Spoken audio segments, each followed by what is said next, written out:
સુરત શહેરમાં બનેલો એક કિસ્સો માતા પિતા માટે ચેતવણી રૂપ છે, જેમાં સચિન વિસ્તારમાં એક 2 મહિનાની માસૂમ દીકરીનું સ્તનપાન કરાવ્યા બાદ કરુણ મોત નીપજ્યું છે। આ ઘટનાએ બાળકીના પરિવારને ઊંડા શોકમાં ગરકાવ કરી દીધો છે અને સ્તનપાન કરાવતી માતાઓ માટે ગંભીર સાવચેતી રાખવા પર ભાર મૂક્યો છે। પ્રાપ્ત માહિતી અનુસાર સચિન ખાતે રહેતા મૂળ બિહારના સંજીત પાસવાનની 2 માસની દીકરીને માતાએ રાત્રે સ્તનપાન કરાવ્યું હતું। દૂધ પીવડાવ્યા બાદ માતા સૂઈ ગઈ હતી, જ્યારે બાળકી થોડીવાર રમતી હતી। સવારે જ્યારે માતા ઉઠી ત્યારે તેણે પોતાની એકની એક દીકરીને બેભાન અવસ્થામાં જોઈ।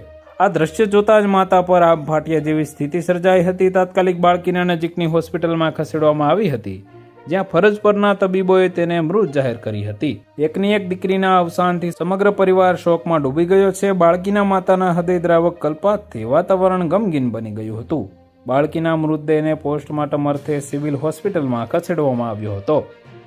તો વધુ માહિતી મેળવવા માટે ચેનલ સાથે જોડાયેલા રહો। વિડીયો પસંદ આવે તો લાઇક કરી દેજો। ચેનલમાં નવા છો તો સબસ્ક્રાઇબ કરી દેજો।